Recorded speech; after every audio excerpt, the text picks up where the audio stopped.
Assalamualaikum, hai, saya Azmi. So, seperti biasa, Santai Chill akan menghidangkan anda kisah-kisah misteri, mistik dan juga seram. Tepat pada pukul 12 malam. And then tiba-tiba Dia pun pegang tangan orang kat belakang.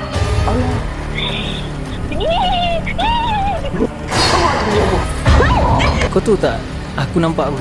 Kau nak mati ke? Dia menari tu, dia terpanjang-panjang macam tu kan.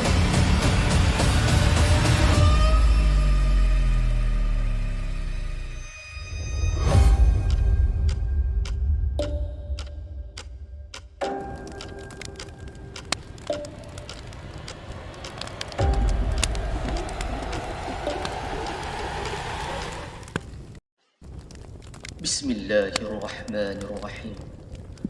Wa qur rabbi a'udzu bika min hamazatis syayatin wa a'udzu bika rabbi an yahdurun. Dan katakanlah, wahai Tuhanku, aku berlindung kepadamu dari hasutan syaitan-syaitan, dan aku berlindung kepadamu, wahai Tuhanku, supaya syaitan-syaitan itu tidak menghampiri.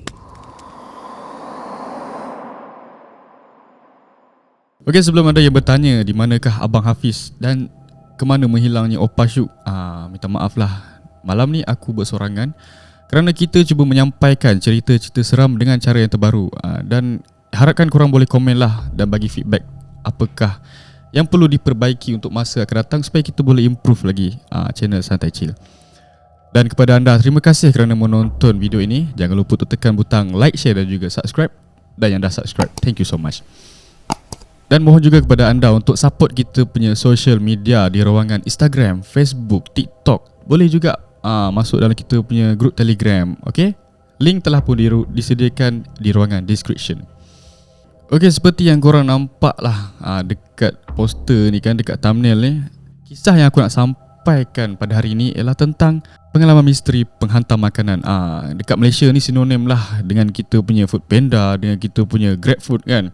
Dengan peningkatan permintaan yang meninggi dalam orang kata dengan cara mudah, kita gunakan medium penghantar makanan ni lah untuk kita dapat makanan. Jadi tak dilupakan juga antara cabaran dan juga dugaan yang terpaksa diharungi oleh kita punya penghantar makanan ni, bukan saja dari segi masalah teknikal, tapi dari segi misteri pun ada juga. Dan kisah ini aku dapat dari ruangan internet dan aku rasa sesuai lah untuk dikongsikan kepada viewer-viewer Santai Chill.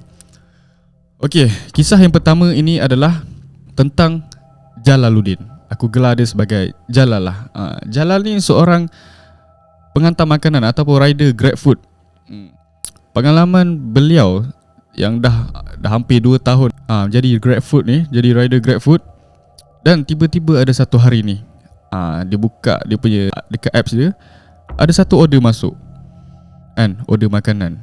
Bila dia tengok location tu, oh macam dekat ni, nak keluar daripada dia punya kampung tu dalam pukul 8.30 malam macam tu. Jadi dalam Waze tu dia tengok 5 ke 10 minit. Jadi bagi rider ni itu dekat lah, 5 ke 10 minit dekat lah, tak jauh mana pun nak sampai ke rumah customer. Dalam perjalanan lepas dia dah ambil makanan tu kan, nak ke rumah customer tu, si jalan ni rasa macam jauh semacam kenapa jauh tapi dia tak kisah dululah. Sebab masa tu mungkin lah dia bawa masa tu slow je kan, santai-santai.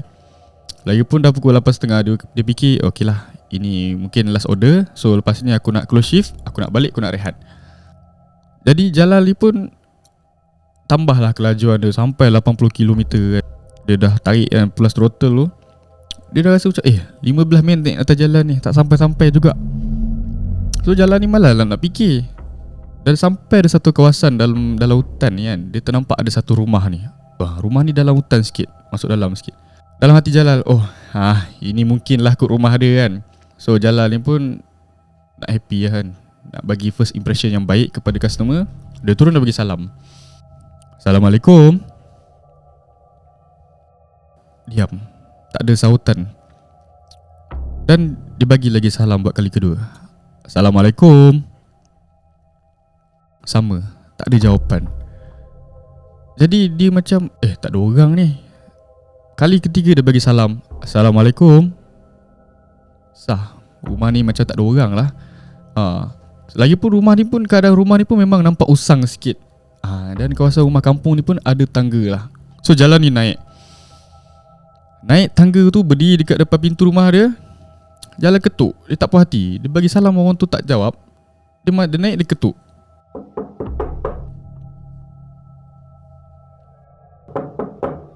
Jalan ni pun give up lah. Dia turun tangga, dia dah start enjin motor. Dia nak belah. Risau dia kena game. Sebab ada je kan rider-rider ni kena game. Orang kata apa tah, magic. Bukan magic, hantar lah. So bila dah start enjin motor tu, masa nak jalan, tiba-tiba pintu tadi dibuka. Tapi yang peliknya, dia tak nampak ada orang buka pun. So jalan ni pun turunlah balik. Dia bagi salam. Assalamualaikum. Bang, ada orang ada order makanan ke? Tak ada. Tiba-tiba dia dengar ada satu suara jeritan perempuan minta tolong. Perasaan rider yang prihatin ni lah, perasaan Jalal yang prihatin ni pun dia lain macam. Dia risaulah, mana tahu ada orang kena culik ke kan, ada budak kena dera ke dalam rumah tu. Jadi Jalal ni nak masuk, nak tengok dalam. Dan bila dia slow-slow naik tangga tu, dia tengok kat dalam rumah tu macam rumah bomo. Macam dukun macam tu lah kan. Dan bila dia nak tengok-tengok, nak usah dengan lebih jelas lagi dalam keadaan yang sama-sama tu, tiba-tiba ada satu bau naik tau. Cuba korang teka bau apa. Jalal terhidu bau kemenyan. Lepas tu ada satu balang lah, bersepah balang dekat atas lantai tu. Jalal dalam hati dia kata, confirm, memang sah ini rumah bomo ni. Masa Jalal nak jenguk tu, ada terdengar bunyi suara nenek tu bercakap. Makin dedau Jalal ni. Tapi bila tengok, tak ada orang. Keadaan rumah tu dia gelap dan disinari dengan cahaya pelita yang tak berapa terang. Macam lilin kau bakar sebatang dua batang je. Macam tu lah keadaan yang menghiasi ruangan gelap rumah masa tu. Jadi Jalal ni pun, ini dah lain macam ni. Jalal pun apa lagi, dia naik motor, dia nak belah daripada situ. Dia risau lah, dia kena game kan. Masa dalam perjalanan nak balik tu, Jalal rasa ada something yang buatkan motor dia ni rasa berat semacam. Dia tahulah makanan tadi berat, tapi tak adalah seberat ni. Dia nak pulas motor ni. Jadi dia bawa lah laju mana pun tetap berat juga. Jalal tak kisahlah, asalkan dia boleh sampai kat rumah secepat mungkin dengan selamat. Dalam beberapa minit, Jalal pun sampailah dekat rumah. Dan dah sampai kat rumah tu, mak dia tanya, Jalal kau pergi mana tadi?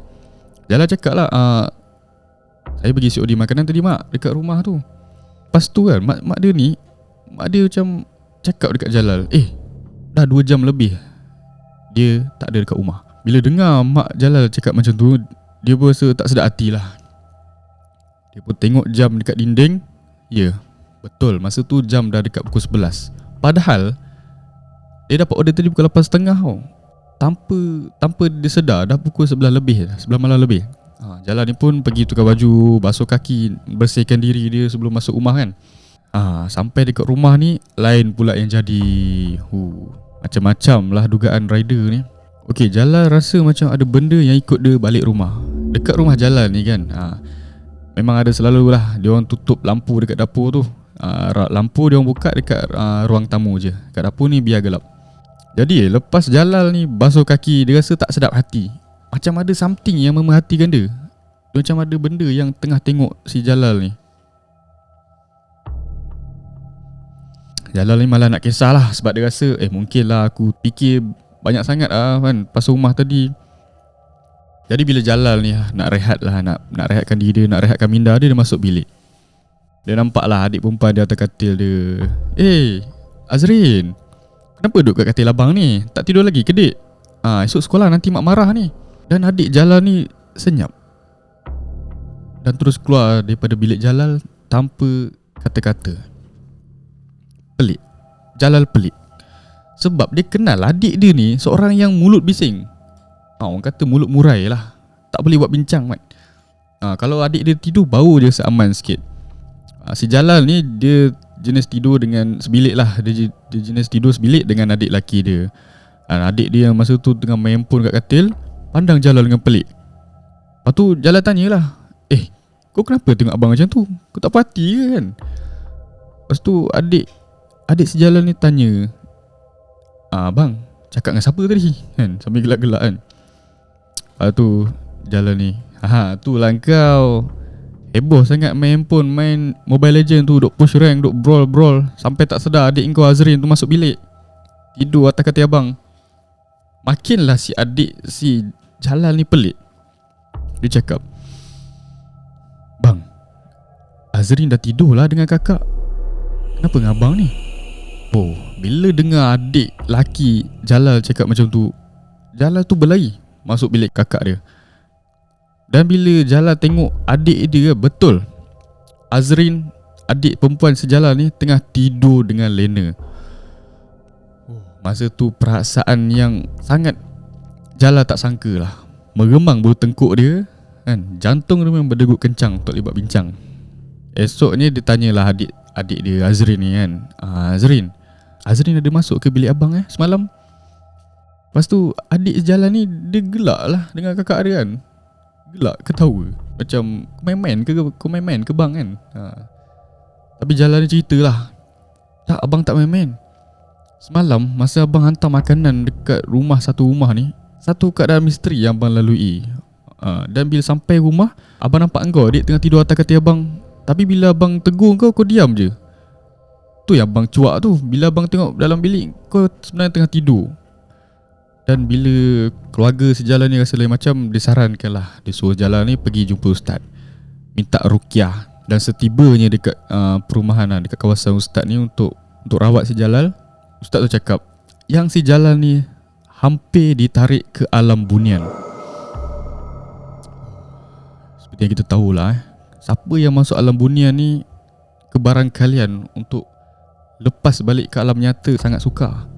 Memang kata complicated. Jadi bila diorang ni gagal nak tarik Jalal ke alam sana, diorang tak puas hati. Itu yang diorang ikut Jalal balik rumah. Sebab ada seorang gadis bunian ni suka dekat Jalal. Orang kata crush lah kat Jalal. Jalal dalam hati dia kata, nasib baik lah saya tak kena tarik ke alam tu. Rupanya nak dijadikan cerita, rupanya rumah yang si Jalal hantar makanan pada malam tu adalah rumah bekas bomo.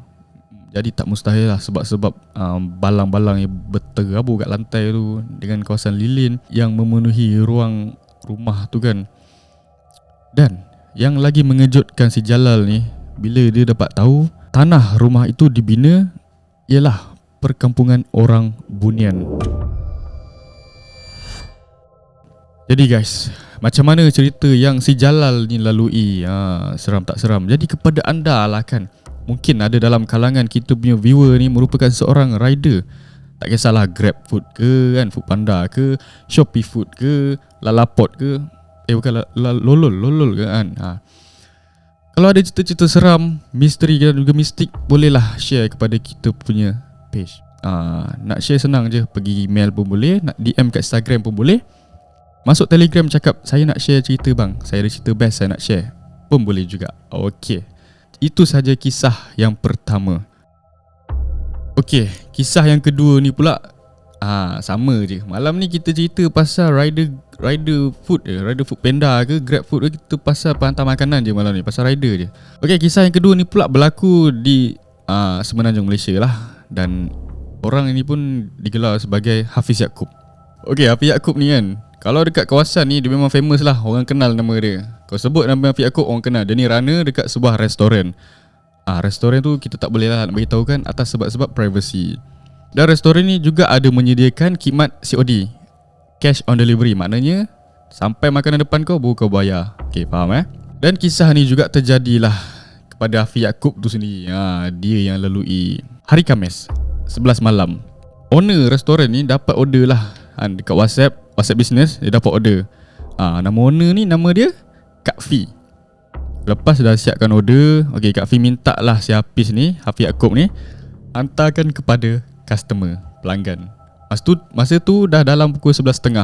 11.30 ni aku rasa mungkin waktu yang kemuncak lah. Orang jenis baru balik kerja kan, baru balik kerja malam, malas nak masak. So dia gunakanlah runner untuk hantar makanan. Jadi bila dah dapat makanan, Hafiz ni pun dia dah tahu ke mana dia nak pergi kat rumah ni. Dia ambil makanan, dia start je motor. Sebelum dia start motor tu, dia check dulu kan location yang customer ni share lah dekat WhatsApp. Okay, dia dah tahu location ni. So Hafiz ni pun start lah tugas dia sebagai runner kan. Make sure dia kena pastikan makanan tu sampai dalam keadaan yang selamat dan juga baik. Tak ada tumpah ke, tak ada sambal berterpercik ke kan. Dalam 500 meter ke depan, Hafiz teruskan perjalanan. Motor dia, dia naik motor LC masa tu. Kalau LC ni selalu lah orang kenal, laju. Handphone dekat poket dia bagi isyarat. Masa tu Hafiz ni buat handphone, dia tak boleh pegang handphone. Dia bawa motor, dia tak boleh pegang handphone, jadi dia pakai earphone kan, untuk dengar location maps tu. In 300 meter turn left, macam tu. Dia dengar kat earphone dia, dalam 200 meter belok ke kiri. Okay, dalam 100 meter belok ke kiri. Sampailah kat satu lorong kecil ni, belok kiri. Hafiz masuk lah jalan kiri tu. Dan digambarkan lorong tu agak kecil dan juga gelap. Hanya diterangi cahaya dari 2 biji rumah yang berhampiran. Lampu jalan tak ada. Waktu sinaran bulan pun kurang masa tu. Dengan lampu motor si Hafiz ni pun agak tak terang lah kan. Motor dah berkhidmat berapa tahun dah. So Hafiz ni pun tak apa, ni kerja aku, go on. Jalan macam biasa. Bila sampai dekat sebuah rumah kan, dekat batu terakhir tu, dia tak nampak mana-mana rumah lagi. Hafiz pun berhenti motor kan. Dah jauh aku masuk dalam ni. Dia check balik handphone dia. Kalau dia salah jalan kan, dia nak double check, dia check balik. Tapi dekat skrin ni memang jalan betul lah ni kan. Dia check handphone, betul lah rumah ni, jalan yang sama ni. Sebab rumah tu memang jauh ke dalam. Sambil dia macam nak sedap hati lah, dia menyanyi kan. Nyanyi lagu Judika. Hafiz ni pun ikutlah arah yang ditunjukkan tu. Sampailah dia ternampak satu cahaya suram dekat sebuah rumah kayu. Rumah yang agak usang kan, tahulah rumah usang ni macam mana, rumah kayu ni. Dekat situ lah, biasalah sebagai rutin lah, sebagai rider bila sampai ke rumah, dia ada prosedur dia. Dia tak boleh tangkap muat dia, ada prosedur juga kan, proper. Dia turun motor, ambil makanan, pegang makanan depan rumah tu. Assalamualaikum. Senyap. Assalamualaikum. Rider ni delivery. Senyap. Allah. Sekali lagi, bagi salam. Kalau tak berjawab aku balik. Gentle. Dalam hati dia cakap, nak cakap depan-depan takut orang tu dengar. Dia cakap dalam hati, kalau lagi sekali aku bagi salam tak menyaut, aku belah. Assalamualaikum. Kali ni kuat sikit dia bagi salam, tapi still senyap juga. Hafiz ni apa lagi, berbekalkan nama Hafiz Yaakob, dia koyak. Dia kembali kan, dia pergi kat motor dia. Sempat dia ambil gambar rumah tu guna handphone dia. Cik, buka kamera ambil gambar. Yang nak buktikan kepada dia punya owner lah, Kak Fi tadi tu, yang customer ni tak buka pintu, mungkin dah tidur lah kan. Jadi bila dah ambil gambar 2-3 keping, si Hafiz ni balik semula ke restoran dengan makanan yang tak dihantar tadi. Tapi tak sampai lagi kat restoran, tak sampai lagi. Dalam perjalanan pulang ke restoran tu, Hafiz tak sedap hati. Dia bawa motor tu rasa macam bulu tengkuk dia memang. Dia rasa macam ada benda yang memerhatikan dia di sebalik-balik pokok lorong kecil yang gelap tu, kiri kanan jalan kan, bawa motor. Dan tiba-tiba tak semena-mena ada satu bau yang wangi singgah di rongga hidung dia. Macam-macam dugaan malam ni. Makin lama bau wangi tu dia berubah menjadi semakin busuk. Busuk ni nak gambarkan macam mana macam sebuah bangkai haiwan yang dah mati 2-3 hari penuhi ulat. Macam tu lah bau dia. Dan dia bawa motor kan, dalam keadaan yang dia cuba positifkan diri dia. Sampailah ke jalan besar, bau tu dah mula hilang. Memandangkan masa tu dah lewat malam kan, dah hampir jejak masa sampai 12 lebih. Dan masa tu kenderaan ke atas jalan pun tak banyak lah kan, trafik tak banyak. Sampailah dekat satu sudut yang kejauhan, Hafiz nampak ada satu tusuk tubuh seorang wanita yang sedang melambai kat tepi jalan. Bukan lambai macam ni macam nak menahan dia. Siapa pula nak tahan motor aku malam ni? Hafiz bisik dalam hati dia. Tapi bulu roma tetap meremang. Terus dia pecut motor dia, sampailah melintasi kat perempuan tadi. Hafiz sempat toleh perempuan tadi. Allah, tak ada muka. Badan tak ada mata, tak ada hidung, tak ada mulut, tak ada muka. Dalam hati kan dia menolok sendirilah. Wanita rambut panjang tak ada muka. Allah, tak ada muka. Dia pulas lagi motor dia, makin laju kali ni. Dalam hati ni dia berdoa lah, mungkinlah masa tu ada kereta, dia serempak dengan kereta ataupun motor yang lalu kan, satu jalan dengan dia. Masa ni dia terfikir, kalau ada trafik ke, ada abang JPJ nak buat roadblock pun, dia bersyukur lah. Satu rahmat lah untuk dia. Nak tahan pun tahan lah bang, yang penting ada orang.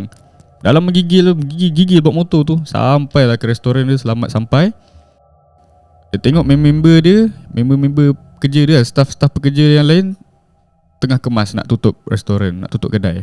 Dia terus capai kursi, tak bercakap dengan staff dia tu, capai kursi, duduk. Dia macam takut, takut sangat-sangat.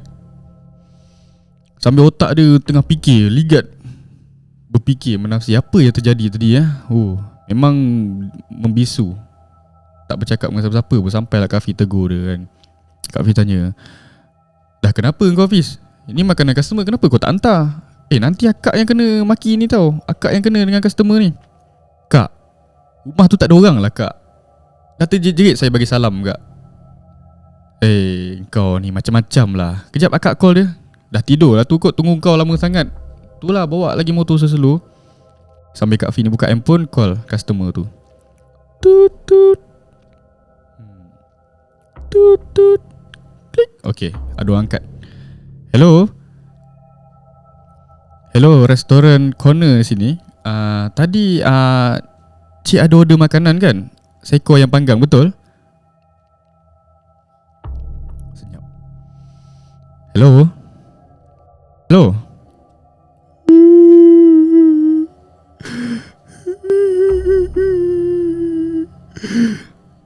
Ada suara orang menangis dekat ujung talian. Wow. Kak Fi masa tengah call tu rasa meremang tau. Meremang. Tangisan tu memang sangat sayu lah. Malam-malam kau dengar menangis, apa kau expect? Terus Kak Fi tutup. Hafiz Yaakob ni mencelah lah. Betul kak, memang tak ada orang sahut salam saya tadi kak. Dah berkali-kali saya bagi salam, tak ada orang jawab. Rumah pun bertutup. Sambil buka handphone dia, nak kak tengok gambar ni. Dia tunjuk gambar. Gambar yang si Hafiz Yaakob ambil gambar tadi lah. Sebelum dia caw kan, ambil gambar rumah tu. Kak Fi terkejut. Allahu Akbar. Hafiz pun macam apa hal ni kak? Kenapa kak? Hafiz ambil telefon daripada tangan Kak Fi tadi. Mata Hafiz ni dihidangkan dengan gambaran rumah yang sangat usang. Dan lebih usang daripada apa yang Hafiz tengok tadi. Penuh daun kering.